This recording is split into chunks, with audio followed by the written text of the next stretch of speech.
إن الحمد لله نحمده ونستعينه ونستغفره ونعوذ بالله من شرور أنفسنا ومن سيئات أعمالنا من يهده الله فلا مضل له ومن يضلل فلا هادي له أشهد أن لا إله إلا الله وحده لا شريك له وأشهد أن محمدا عبده ورسوله يا أيها الذين آمنوا اتقوا الله حق تقاته ولا تموتن إلا وأنتم مسلمون يا أيها الناس اتقوا ربكم الذي خلقكم من نفس واحدة وخلق منها زوجها وبث منهما رجالا كثيرا ونساء واتقوا الله الذي تساءلون به والأرحام إن الله كان عليكم رقيبا يا أيها الذين آمنوا اتقوا الله وقولوا قولا سديدا يصلح لكم أعمالكم ويغفر لكم ذنوبكم ومن يطع الله ورسوله فقد فاز فوزا عظيما أما بعد فإن أصدق الحديث كتاب الله وخير الهدي هدي نبينا محمد صلى الله عليه وسلم وشر الأمور محدثاتها فإن كل محدثة بدعة وكل بدعة ضلالة. معاشر المسلمين jamaah Jumat rahimakumullah, Ibnu Abbas radhiyallahu anhuma, sahabat yang mulia yang digelari sebagai turjumanul Quran, orang yang paling paham dengan Al-Quran, beliau menuturkan kepada kita tentang kisah bersama Nabi sallallahu alaihi wasallam. Kata beliau, kuntu khalfan Nabi sallallahu alaihi wasallam yawman faqala ya ghulam inni u'allimuka bi kalimat. Suatu hari saya berada di belakang Nabi sallallahu alaihi wasallam. Faqala, kemudian beliau mengatakan, ya ghulam, wahai anak kecil, inni u'allimuka bi kalimat. Sungguh saya akan mengajarkan kepadamu beberapa kalimat. Ihfazillaha yahfazka. Jagalah Allah Subhanahu wa taala, maka Allah Subhanahu wa taala menjagamu. Ihfazillaha tajidhu tujahak. Jagalah Allah Subhanahu wa taala, maka engkau akan dapati Allah berada di hadapanmu. Ta'arraf ila Allah fi ar-rakha ya'rifka fi syiddah. Perkenalkan dirimu kepada Allah Subhanahu wa taala di saat engkau dalam kondisi lapang. Ya'rifka fi syiddah, maka Allah Subhanahu wa taala akan mengenalmu di saat kamu sedang susah. Kemudian kata beliau, wa'lam wa idza sa'alta fas'alillah. Apabila engkau meminta, maka mintalah kepada Allah Subhanahu wa taala. Wa idza ista'anta fasta'in billah. Dan apabila engkau meminta pertolongan, mintalah pertolongan kepada Allah Subhanahu wa taala. Wa'lam anna al-ummata law ijtama'at 'ala an yanfa'uka bi syai'in lam yanfa'uka illa bi syai'in qad kataballahu lak. Ketahuilah, sekiranya seluruh manusia, jin dan manusianya juga, seluruh umat, apakah itu jin dan manusia, mereka semuanya berkumpul ala ayyamfa'uka bi syai'in, untuk memberikan manfaat kepadamu, lam yakun yanfa'uka illa bi syai'in qad kataballahu lak. Mereka tidak akan mampu memberikan manfaat kepadamu melainkan dengan manfaat yang telah ditakdirkan, yang telah ditetapkan oleh Allah Subhanahu wa taala untukmu. Walau ijtama'u, dan sekiranya mereka semua pun berkumpul ala ayyadurruka, untuk memberikan suatu kemudaratan kepadamu, lam yadurruka illa bi syai'in qad kataballahu alaik. Mereka tidak akan sanggup memberikan mudarat kepadamu melainkan dengan apa yang telah ditakdirkan oleh Allah Subhanahu wa taala atas dirimu. Rufi'atil aqlam wa jaffatis suhuf. Pena telah diangkat dan lembar-lembar itu sudah tertulis tentang semua yang terjadi hingga hari kiamat. Ma'asyiral muslimin, jamaah Jumat rahimakumullah. Di sini Nabi sallallahu alaihi wasallam memberi pengajaran kepada Ibnu Abbas radhiyallahu anhuma Karena itulah di sini kita bisa mengambil contoh bagaimana orang tua mengajari anak-anak mereka tentang perkara yang bermanfaat untuk dirinya, baik itu perkara dunianya, terlebih lagi perkara akhiratnya. Di antara pendidikan Nabi sallallahu alaihi wasallam adalah memanggil anak-anak dengan panggilan-panggilan yang baik, dengan panggilan-panggilan yang lembut. Nabi sallallahu alaihi wasallam mengatakan, "Ya ghulam," wahai anak kecil. Dalam sebagian riwayat dikatakan, "Ya bunayya," wahai anakku. Karena itulah termasuk uslub metode di dalam mendidik adalah menggunakan kata-kata yang lemah lembut. Kenapa? Karena itu akan bisa memberi perhatian, akan menjadikan orang yang kita ajari dan kita didik menaruh perhatian terhadap apa yang akan kita sampaikan. Kata beliau sallallahu alaihi wasallam, "Ihfadillah yahfadka." Jagalah Allah Subhanahu wa taala, maka Allah akan menjagamu. Yakni maknanya jaga batasan-batasan Allah Subhanahu wa taala. Kerjakan perintah-perintah Allah Subhanahu wa taala, jangan dilanggar larangan-larangannya. Dalam riwayat yang lain Nabi sallallahu alaihi wasallam mengatakan, "Innallaha farada fara'idha fala tudayyi'uha." Sungguh Allah Subhanahu wa taala telah mewajibkan kewajiban-kewajiban, fala tudayyi'uha, maka jangan kamu lalaikan, jangan kamu sia-siakan kewajiban-kewajiban tersebut. Wa hadda hududan, dan juga membuat batasan-batasan, fala ta'taduha, maka jangan kamu langgar batasan-batasan tersebut. Inilah bentuk penjagaan kita terhadap Allah Subhanahu wa taala. Bukan maknanya Allah itu kita jaga zatnya, tidak, tetapi maksudnya di sini jaga perintah-perintah Allah Subhanahu wa taala dan waspadai larangan-larangan Allah Subhanahu wa taala. Jangan sampai kita lalaikan perintah dan kita langgar batasan-batasan Allah Subhanahu wa taala. Yahfadka, maka Allah akan menjagamu. Karena itu siapa yang menjaga batasan Allah, siapa yang menunaikan perintah Allah Subhanahu wa taala, maka Allah Subhanahu wa taala akan menjaga seluruh urusannya. Karena itu dalam sebuah riwayat dikatakan tentang orang yang melalaikan salatnya, tentang orang yang tidak memperhatikan salatnya, bahwasanya Nabi sallallahu alaihi wasallam, sungguhnya di antara perkara yang membuat urusan kalian itu terbengkalai dikarenakan kalian tidak menjaga salat-salat kalian. Karena itulah salat itu perlu dijaga supaya urusan-urusan kita dijaga dan tidak terbengkalai. Dan ini bentuk bagian dari balasan Allah Subhanahu wa taala. Sebagaimana dalam kaidah agama kita, al-jazaa'u min jinsil amal. Balasan itu adalah bagian dari jenis amalan tersebut. Jika kita jaga perintah Allah Subhanahu wa taala, kita waspadai larangan-larangannya, maka Allah Subhanahu wa taala pula akan menjaga kita. Ta'arraf ilallahi fir rakha. Perkenalkan dirimu di saat kamu lapang. Artinya datang beribadah kepada Allah Subhanahu wa taala, menghadap kepada Allah Subhanahu wa taala dengan amal-amal ketaatan.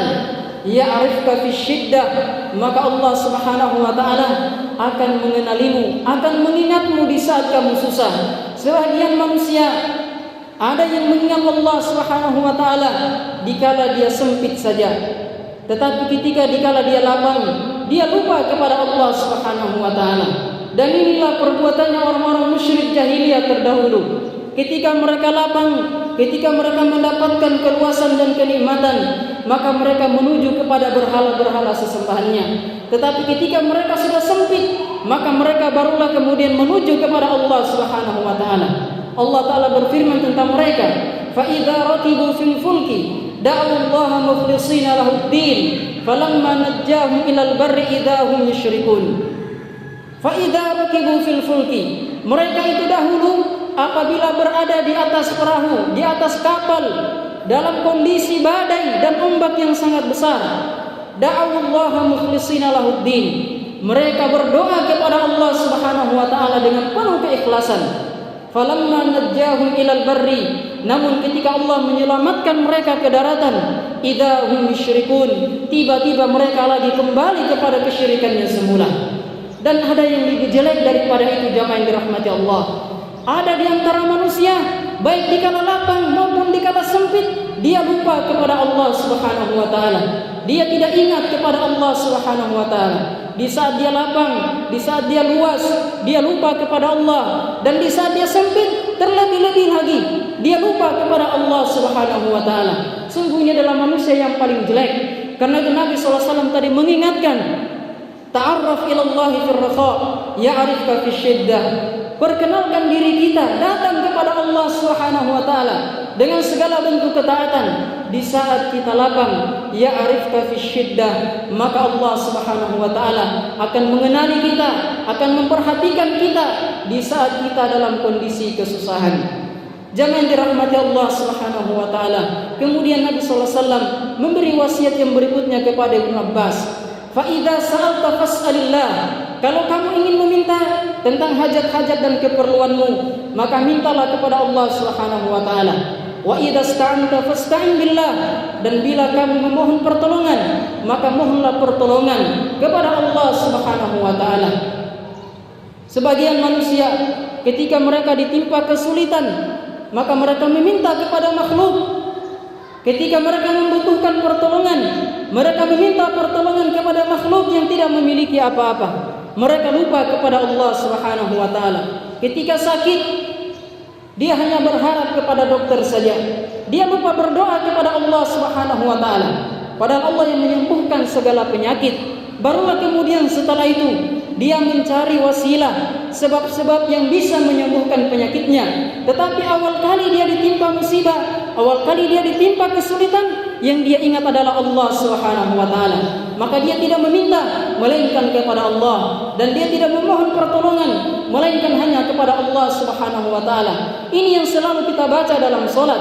Iyyaka na'budu wa iyyaka nasta'in. Hanya kepadamu kami beribadah dan hanya kepadamu kami memohon pertolongan dalam segala urusan kita. Yang pertama kali kita ingat adalah Allah Subhanahu wa taala. Ketika susah datang kepada Allah, barulah setelah itu kita mencari sebab-sebabnya. Wa'lam annal ummata, ketahuilah seandainya seluruh umat mereka semuanya bersepakat ala ayyanfa'uka bi syai'in, untuk memberikan manfaat kepadamu dengan satu manfaat, lam yanfa'uka, mereka tidak bisa memberikan manfaat. Manusia tidak bisa memberikan apa-apa. Bagaimana mungkin manusia bisa memberi sementara mereka tidak punya apa-apa? Semua yang kita miliki datang dari Allah Subhanahu wa taala. Maka manfaat itu yang pertama kali kita sandarkan adalah kepada Allah Subhanahu wa taala. Orang yang sakit minum obat, kemudian dia sembuh, maka dia jangan pertama kali dia sandarkan kesembuhan itu kepada obatnya atau kepada dokternya, tetapi yang pertama dia ucapkan adalah alhamdulillah, Allah Subhanahu wa taala menyembuhkan penyakit saya melalui dokter fulan, melalui obat ini. Bukanlah yang semata-mata menyembuhkan itu dokternya atau obatnya, tetapi Allah Subhanahu wa taala. Kenapa? Karena Allah yang memberikan manfaat pada segala sesuatu yang kita butuhkan. Ma'asyiral muslimin, jamaah Jumat rahimakumullah. Kemudian kata beliau, wa ini jitama'u, seandainya juga mereka semuanya berkumpul untuk memberikan mudarat kepadamu, lam yadurruh, manusia itu tidak akan bisa memberikan mudarat kepada kita. Karena itu jangan takut kepada makhluk, kita hanya takut kepada Allah Subhanahu wa taala. Lam yadurruka, tidak akan memberikan mudarat kepadamu, illa bi syai'in qad kataballahu 'alaika, melainkan dengan mudarat yang sudah Allah tetapkan untuk kita. Karena dalam kehidupan pasti kita ditakdirkan, terkadang kita mendapatkan kebaikan, terkadang kita mendapatkan keburukan, terkadang kita mendapatkan manfaat, dan terkadang pula kita mendapatkan musibah dan juga keburukan dan malapetaka. Dan semua itu bagian dari ketentuan Allah Subhanahu wa taala yang harus kita imani. Rufi'atil aqlam wa jaffatis suhuf, pena sudah diangkat dan kertas, lembaran-lembaran catatan itu sudah dipenuhi dengan apa yang Allah Subhanahu wa taala takdirkan kepada hamba-hambanya. Karena itu yang tersisa bagi kita, bagaimana kita menjalani kehidupan kita bersama Allah Subhanahu wa taala. Kita tidak tahu apa yang Allah takdirkan untuk diri kita. Kita hanya bisa beramal dan berusaha untuk selalu taat kepada Allah Subhanahu wa taala, untuk menjauhi hal-hal yang bisa memudaratkan kita. Namun semuanya itu terjadi dengan ketentuan dan takdir Allah Subhanahu wa taala. Aqulu kama tasma'un, barakallahu li wa lakum fil Qur'anil 'azim wa nafa'ani wa iyyakum bima fihi minal ayati wa dzikril hakim wa taqabbalallahu minni wa minkum tilawatahu innahu huwas samiul 'alim.